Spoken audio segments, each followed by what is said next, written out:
A thick drizzle from the sky, like a curtain's sudden sweeping. The seabirds stopped their tuning. The ocean went mute. House lights over the water dimmed to gray. Two people were coming up the beach. She was fair and sharp in a green bikini, though it was May in Maine and cold. He was tall, vivid. A light flickered in him that caught the eye and held it. Their names were Lotto and Mathilde. For a minute they watched a tide pool full of spiny creatures that sent up curls of sand and vanishing. Then he took her face in his hands, kissed her pale lips. He could die right now of happiness.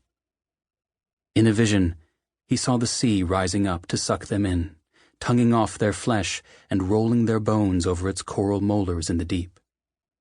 If she was beside him, he thought, he would float out singing. Well, he was young, 22, and they had been married that morning in secret. Extravagance, under the circumstances, could be forgiven. Her fingers down the back of his trunks seared his skin. She pushed him backward, walking him up a dune covered in beach pea stalks, down again to where the wall of sand blocked the wind, where they felt warmer. Under the bikini top, her goose flesh had taken on a lunar blue, and her nipples in the cold turned inward. On their knees now, though the sand was rough and hurt. It didn't matter. They were reduced to mouths and hands. He swept her legs to his hips, pressed her down, blanketed her with his heat until she stopped shivering, made a dune of his back. Her raw knees were raised to the sky. He longed for something wordless and potent. What? To wear her. He imagined living in her warmth forever. People in his life had fallen away from him one by one, like dominoes. Every movement pinned her further so that she could not abandon him. He imagined a lifetime of screwing on the beach until they were one of those ancient pairs speed-walking in the morning, skin like lacquered walnut meat.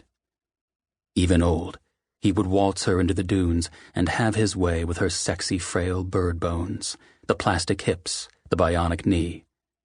Drone lifeguards looming up in the sky, flashing their lights, booming, "Fornicators, fornicators," to rouse them guiltily out. This, for eternity. He closed his eyes and wished. Her eyelashes on his cheek, her thighs on his waist, the first consummation of this terrifying thing they'd done. Marriage meant forever. He'd planned for a proper bed, a sense of ceremony. He'd stolen his roommate Samuel's beach house, having spent most summers there since he was 15, knowing that they hid the key under the hawksbill turtle carapace in the garden. A house of tartan and liberty print and fiesta ware, thick with dust, the guest room with the lighthouses triple blink in the night, the craggy beach below. This was what Lotto had imagined for the first time with this gorgeous girl he'd magicked into wife. But Mathilde was right to agitate for plein-air consummation. She was always right. He would know this soon enough. It was over too quickly. When she shouted, the gulls hidden by the dune buckshot the low clouds. Later, she'd show him the abrasion against her eighth vertebra from a mussel shell when he dug her in and dug her in. They were pressed so close that when they laughed, his laugh rose from her belly, hers from his throat. He kissed her cheekbones, her clavicle, the pale of her wrist with its root-like blue veins. His terrible hunger he'd thought would be sated was not. The end apparent in the beginning. "My wife," he said. "Mine."